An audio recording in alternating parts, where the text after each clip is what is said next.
গণিত পাঠশালায় তোমাদের সকলকে স্বাগত। আজকে প্রশ্নবিচিত্রা মাধ্যমিক যে 2027 যে প্রশ্নবিচিত্রাটা আছে সে ভলিউম 2 টা তার মডিউল কোশ্চেন পেপার 1 এর একের দাগে 1 অঙ্কতে কি দেয়া আছে দেখো। একটি মূলধন এর বার্ষিক 8% হারে সুদে 2 বছরের জন্য ধার দেয়া হলো। যদি বার্ষিক সুদের হার আর প্লাস 5% হয় তাহলে মোট সুদের পরিমাণ 200 টাকা বেশি হতো। মূলধনের পরিমাণ কত সেটা নির্ণয় করতে বলেছে, এমসিকিউ ভার্সন। তাহলে এখানে মূলধনের পরিমাণ বার করতে বলেছে। ধরিলাম মূলধন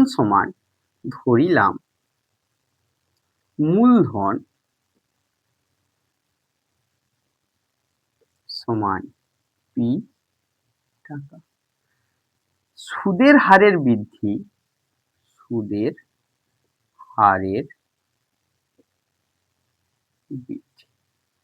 দেখো কত টাকা ছিল, আর প্লাস 5% হয়েছে।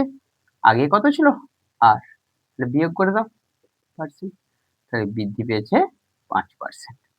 সুদের হারের বৃদ্ধি ক বছরের জন্য টাইম দেওয়া আছে, সময় 2 বছর। আর কি দেওয়া আছে, সুদের পরিমাণ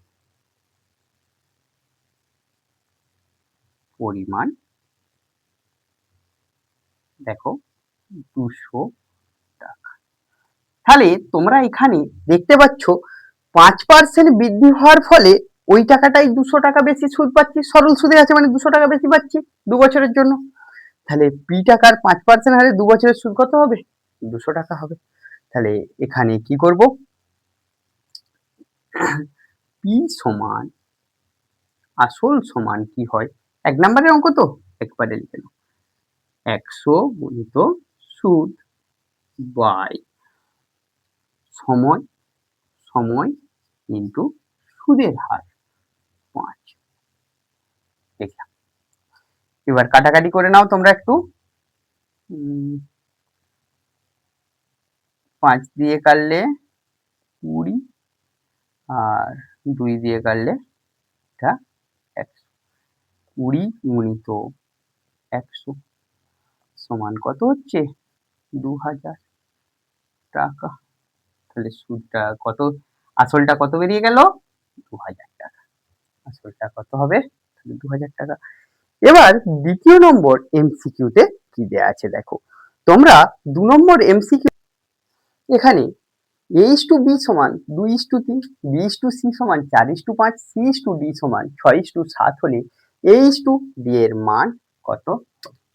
তাহলে এর সলিউশনটা কিভাবে করব, আমাদের a/b দেয়া আছে কত, 2:3। তাহলে আমরা কি করতে পারি, অনুপাত থাকলে পূর্ব পদটা লব আর উত্তর পদটা হর। ঠিক একই রকম ভাবে b/c যেখানে দেয়া আছে 4:5, তাহলে b/c সমান 4/5, c/d বা c/d সমান দেয়া আছে 6:7। তাহলে আমরা কি লিখতে পারবো, c/d সমান 6/7। এটাকে আমরা 1 নাম্বার দিলাম, এটাকে 2 নাম্বার দাও আর এটাকে 3 নাম্বার দাও। 1 গুণিত 2 গুণিত 3 করে পাই, কিরকম আসছে, a/b into b/c into c/d। বাম পক্ষগুলো গুণ হয়েছে, এবার ডান পক্ষগুলো গুণ করে নাও। 2/3 গুণিত 4/5 গুণিত 6/7। তাহলে এখানে 3 দিয়ে কাটো, দেখো সি কেটে যাচ্ছে, বি কেটে যাচ্ছে। তাহলে এখানে কি আছে, a/d সমান কত হচ্ছে 8, 16/35। তাহলে আসবে কি, a/d সমান 16:35। তোমরা এভাবে করে নিতে পারবো। তাহলে বি এর অপশনটা হবে 16:35 হবে। এরপরে 3 নাম্বার অঙ্কে কি দেয়া আছে তোমরা একটু দেখো। 3য় নম্বর অঙ্কেতে দেয়া আছে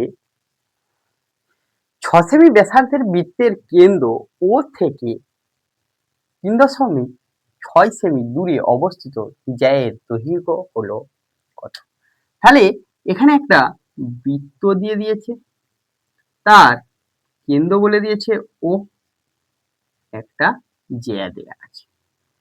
জ্যা ও থেকে ওই জ্যায়ের দূরত্ব কত? এটা বলে দেওয়া আছে 3.6। আবার আমরা যদি ব্যাসার্ধটা অঙ্কন করে নিই, এই ব্যাসার্ধটা কত আসছে? 6 সেমি। তাহলে জ্যাটার দৈর্ঘ্য কত? আমি যদি এ বি এখানে যদি ডি দিই, তাহলে আমাকে বার করতে হবে এ বির দৈর্ঘ্য কত। দেখো তো, তোমরা উপপাদ্যে পড়েছো এ বি উপর কেন্দ্র থেকে কোনো সরল রেখা গেলে ছেদ করলে সেটা কিভাবে ছেদ করে? লম্বভাবে তার জ্যাকে ছেদ করবে। তাহলে এখানে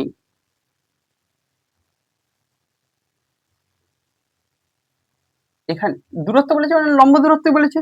এখানে ওডি পারপেন্ডিকুলার এ বি এবং বিডি সমান হাফ অফ এ বি বা এ বি সমান 2 ইন্টু বিডি করে রাখলাম। তাহলে এখানে ও বিডি ত্রিভুজটা কি ত্রিভুজ? সমকোণী ত্রিভুজ। ত্রিভুজ ও বিডি একটি সমকোণী ত্রিভুজ। আচ্ছা, তোমরা জানো তো সমকোণী ত্রিভুজের অতিভুজ সমান কি হয়? সমকোণী ত্রিভুজের অতিভুজ তার স্কয়ার, অতিভুজ সমান হয় √ লম্ব স্কয়ার যুক্ত ভূমি স্কয়ার। তাহলে এখানে আমরা লিখতে পারি অতিভুজের স্কয়ার ও বি তার স্কয়ার সমান ওডি তার স্কয়ার যুক্ত বিডি তার স্কয়ার। তাহলে ওবি কত? 6 তার স্কয়ার। ওডি কত? 3.6 তার স্কয়ার প্লাস বিডি তার স্কয়ার। এখানে দেখো এটা স্কয়ার করলে কত আসবে? 6 আর 6 গুণ 36, আর 3.6 আর 3.6 গুণ করলে কত আসে? 12.96। এপাশে যোগ ছিল, এপাশে আসছে বিয়োগ করলাম। বিডি তার হোল স্কয়ার। তাহলে এটা বিয়োগ করে নাও, বিয়োগ করলে কত আসছে দেখো 23.04 সমান বিডি স্কয়ার। তাহলে বিডি সমান কি হবে? √23.04। এর বর্গমূল করার সাথে সাথেই উত্তর চলে আসছে কত? 4.8। তোমার বর্গমূলটা বাইরে রাশে করে নিও, দিয়ে বসিয়ে দিও, 4.8 হয়ে গেল। তাহলে 1 নম্বরে কি দেওয়া আছে? 1 নাম্বার থেকে পাই এ বি সমান 2 ইন্টু বিডি। বিডি মানে কত? 4.8 সেমি। 4.8 সেমি সমান 9.6 সেমি। অতএব জ্যায়ের দৈর্ঘ্য কত হয়ে গেল? 9.6 সেমি। এরপরে দেখো 4 নাম্বার অঙ্কে কি দেয়া আছে একটু দেখে নাও তোমরা। 4 দাগে দেয়া আছে দেখো থিটা ধনাত্মক সূক্ষ্মকোণ হলে, সূক্ষ্মকোণ ও সাইন থিটা সমান দিয়ে দিয়েছে √3/2 হলে tan থিটা মাইনাস 15 ডিগ্রির মান কত হবে? তাহলে এখানে দেখো সাইন থিটা সমান √3/2। আমরা এখানে লিখতে পারি সাইন কত ডিগ্রির মান? √3/2 60 ডিগ্রির মান সাইন থিটা। তাহলে অ্যাঙ্গেলটা কত আছে? থিটাটা 60 ডিগ্রি আছে। তাহলে থিটা পেয়ে গেছি যখন, তাহলে tan থিটা মাইনাস 15 ডিগ্রি মানে কত? tan 60 ডিগ্রি মাইনাস তাহলে এখানে কত আসছে tan 45 ডিগ্রি সমান কত 1 tan 45 ডিগ্রি ভ্যালু 1 হয়, তাহলে অপশন হয়ে যাবে 5 নাম্বার অঙ্কে কি দেয়া আছে তোমরা একটু দেখো। 5 নাম্বার অঙ্কে দেয়া আছে একটি লম্ববৃত্তাকার চোঙের আয়তন 88 ঘনমিটার এবং ভূমির ব্যাসার্ধ 2 মিটার হলে চোঙটির উচ্চতা কত হবে? তাহলে একটা লম্ববৃত্তাকার চোঙ দিয়ে দিয়েছে, কি দিয়েছে লম্ববৃত্তাকার একটা চোঙ দিয়ে দিয়েছে, তার কি বলেছে আয়তনটা বলে দিয়েছে 88 ঘনমিটার, ভূমির ব্যাসার্ধ এই ব্যাসার্ধটা দিয়ে দিয়েছে কত 2 মিটার হলে চোঙের উচ্চতা কত এটা জিজ্ঞেস করেছে। তাহলে এটা আমি ধরে নিচ্ছি এইচ, ধরিলাম চোঙটির উচ্চতা সমান চোঙটির উচ্চতা সমান কত এইচ মিটার। তাহলে চোঙটার আয়তন কত সূত্র জানো, চোঙের আয়তন পাই আর স্কয়ার এইচ, আর মানে ব্যাসার্ধ স্কয়ার ইন্টু এইচ ঘন মিটার, এটা আসলো। তাহলে 2 স্কয়ার করলে কত হয়ে যাচ্ছে 4 4 পাই এইচ ঘন মিটার। দেখো শর্তে আমি এই আয়তনটা বার করেছি কিন্তু আয়তন প্রশ্নে দিয়ে আছে কত 88 মিটার, তাহলে 4 পাই এইচ সমান 88। এখানে ক্যালকুলেশনটা একটু করে নাও, বা এইচ সমান 88/4 ইন্টু পাই, পাই মানে কত 22/7, নিচে 7 হতো সেটাকে একটু ঘুরিয়ে নাও, শর্ট কোশ্চেন তো তাই এভাবে করে নিও।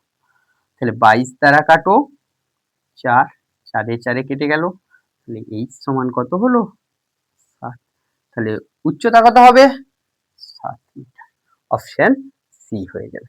এর পরের অঙ্কে কি দেয়া আছে দেখো তোমরা একটু, এর পরের অঙ্কে দেয়া আছে a1 a2 a3 dot dot করে a10 পর্যন্ত রাশিগুলির গড় দেওয়া আছে 15, a1 minus 1 a2 minus 1 a3 minus 1 a10 minus 1 রাশিগুলির গড় কত হবে জিজ্ঞেস করছি। তাহলে এখানে কি করব দেখো, এগুলো শুধু দাগ দিয়ে দিলেই হবে, তোমাদের জানানোর জন্য আমি করে দিচ্ছি। আমরা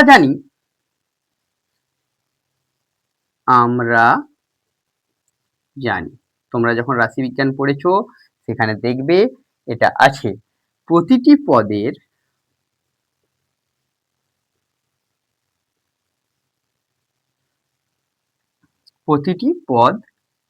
থেকে